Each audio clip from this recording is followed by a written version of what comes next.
Hello नमस्कार प्रिय साथियों, स्वागत है आपका अपने यूट्यूब चैनल एजुकेशनल टिप्स पर। दोस्तों, आज की इस क्लास में हम Haryana city exam group D के लिए कुछ महत्वपूर्ण प्रश्न करने वाले हैं। और ये प्रश्न बहुत ही महत्वपूर्ण रहने वाले हैं, क्योंकि जितने भी एग्ज़ाम्स होते हैं उनमें जो पिछले वर्षों के मॉडल पेपर होते हैं उनमें से अधिकांश प्रश्न रिपीट होते हैं।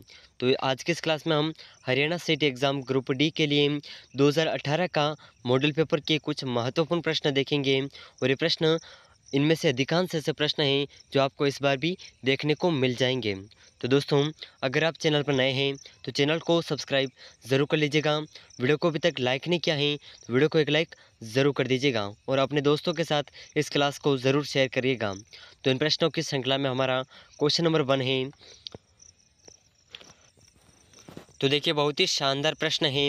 क्वेश्चन नंबर 1, सितारा स्मारक में कौन से महाराज की समाधि स्थित है? ठीक है, कौन से महाराज की समाधि स्थित है? तो इसके ऑप्शन है।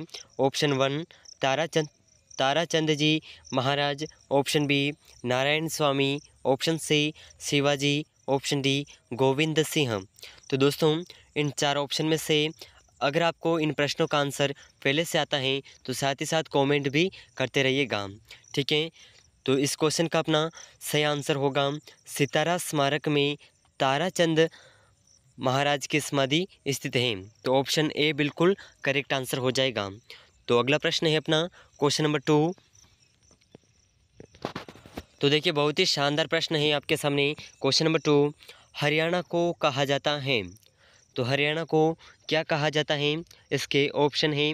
ऑप्शन 1 मंदिरों की भूमि, ऑप्शन बी फूलों की देवी, ऑप्शन सी भारत की गेहूं की टोकरी, ऑप्शन डी पवित्र राज्य। तो इन चार ऑप्शन में से हरियाणा को क्या कहा जाता है? तो आप साथ ही साथ कमेंट भी करते रहिएगा। तो इस प्रश्न का अपना सही आंसर हो जाएगा ऑप्शन सी, हरियाणा को भारत की गेहूं की टोकरी कहा जाता है। ठीक है, भारत की गेहूं की टोकरी हरियाणा को कहा जाता है। तो ऑप्शन सी बिल्कुल करेक्ट आंसर हो जाएगा। तो अगला प्रश्न है क्वेश्चन नंबर 3। तो देखिए, बहुत ही शानदार प्रश्न आपके सामने है। किस प्रकार की मृदा जल धारण करने की क्षमता सर्वाधिक होती है? तो दोस्तों, कौन से प्रकार की मृदा में जल धारण करने की क्षमता सबसे अधिक होती है? तो इसके ऑप्शन है। ऑप्शन ए रेतीली मृदा, ऑप्शन बी चिकनी मृदा, ऑप्शन सी दोमर मृदा, ऑप्शन डी रेत और दोमर का मिश्रण। तो इन चार ऑप्शन में से हमारा सही आंसर हो जाएगा चिकनी मिट्टी जो होती है उसमें जल धारण करने की क्षमता जो है सबसे अधिक होती है। तो इस प्रश्न का ऑप्शन बी बिल्कुल करेक्ट आंसर हो जाएगा। तो बहुत ही शानदार प्रश्नों की श्रृंखला में हमारा क्वेश्चन नंबर 4 है। भागवत गीता का संकलन किसके द्वारा किया गया बताया जाता है? तो ठीक है, बहुत ही शानदार प्रश्न है। भागवत गीता का संकलन, यहाँ पर डॉट डॉट दे रखा है, और द्वारा किया गया बताया जाता है। तो रिक्त स्थान है। ठीक है, तो इसके ऑप्शन है। Option A Shankaracharya, option B Madhvacharya, option C Vedvyas, option D Vallabhacharya. तो इन चार ऑप्शन में से भागवत गीता का संकलन स्वामी, तो इसका अपना ऑप्शन सी बिल्कुल करेक्ट आंसर हो जाएगा। महर्षि वेदव्यास द्वारा भगवत गीता का संकलन किया गया है। ठीक है, तो ऑप्शन सी बिल्कुल करेक्ट आंसर हो जाएगा। तो अगला प्रश्न है अपना क्वेश्चन नंबर 5। तो देखिए, बहुत ही शानदार प्रश्न आपके सामने है। क्वेश्चन नंबर 5, भारी व्यायाम के दौरान पैरों में दर्द के संचय के कारण होता है। तो यहाँ पर रिक्त स्थान है।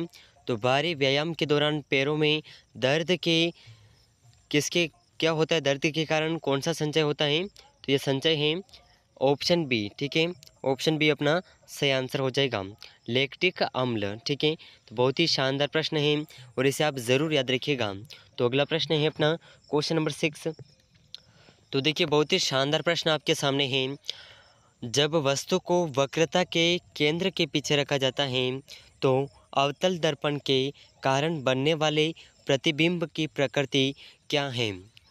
तो किसी वस्तु को हम अगर वक्रता के केंद्र के पीछे रखते हैं, ठीक है, तो अवतल दर्पण के कारण बनने वाली प्रतिबिंब की प्रकृति कौन सी होगी? तो इसके ऑप्शन है, ऑप्शन ए वास्तविक और उल्टा, ऑप्शन बी आभासी और सीधा, ऑप्शन सी वास्तविक और सीधा, ऑप्शन डी है आभासी और उल्टा।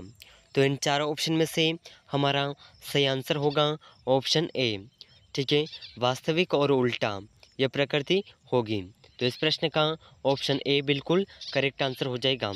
तो अगला प्रश्न है क्वेश्चन नंबर 7। तो देखिए बहुत ही शानदार प्रश्न आपके सामने है। Question number 7, sodium hydrogen carbonate गर्म करने पर उत्पन्न करता है। तो सोडियम हाइड्रोजन कार्बोनेट गर्म करने पर क्या उत्पन्न करता है? तो इसके ऑप्शन हैं, option A sodium hydroxide, option B sodium oxide, option C sodium carbonate, option D sodium. तो इन चार ऑप्शन में से हमारा सही आंसर होगा ऑप्शन सी। ठीक है, ऑप्शन सी बिल्कुल करेक्ट आंसर हो जाएगा, सोडियम कार्बोनेट। तो दोस्तों अगला प्रश्न है अपना क्वेश्चन नंबर 8। तो देखिए बहुत ही शानदार प्रश्न आपके सामने है। कौरवों द्वारा उपजाई गई भूमि कहलाती है। तो दोस्तों कौरवों द्वारा उपजाई गई भूमि क्या कहलाती है? तो इसके ऑप्शन हैं, ऑप्शन ए बहुधान्यक, ऑप्शन बी आदिरूपा, ऑप्शन सी प्रजोत्पत्ति, ऑप्शन डी अंगीरस। तो इन चार ऑप्शन में से हमारा सही आंसर होगा तो इन चारों ऑप्शन में से हमारा सही आंसर हो जाएगा ऑप्शन बी। ठीक है, आदिरूपा कहलाती है। तो अगला प्रश्न है क्वेश्चन नंबर 9, वायु की गति मापने का यंत्र है। तो दोस्तों वायु की गति मापने का यंत्र कौन सा है?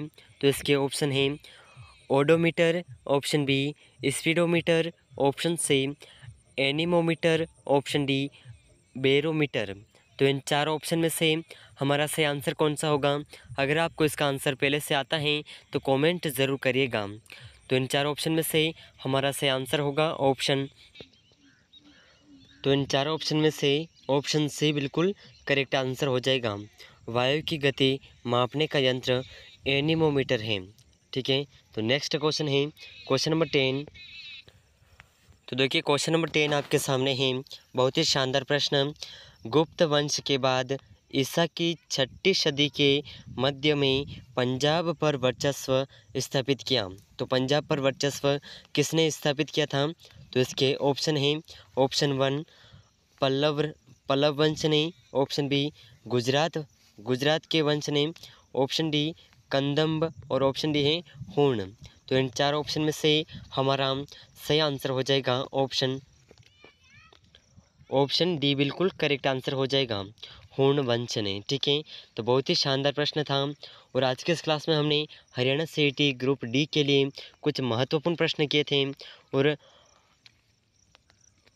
इन प्रश्नों में से आपके कितने प्रश्न सही हुए हैं हमें कमेंट में ज़रूर बताइएगा। और दोस्तों अगर आप चैनल पर नए हैं तो चैनल को सब्सक्राइब ज़रूर कर लीजिएगा और ऐसे ही महत्वपूर्ण क्लासेस पाने के लिए हमारे साथ जुड़े रहिएगा। तो दोस्तों अगर आप चैनल पर नए हैं तो इस चैनल को सब्सक्राइब करके अपने दोस्तों के साथ भी ज़रूर शेयर करिएगा। तो मिलते हैं नेक्स्ट वीडियो में, तब तक के लिए जय हिंद, जय भारत।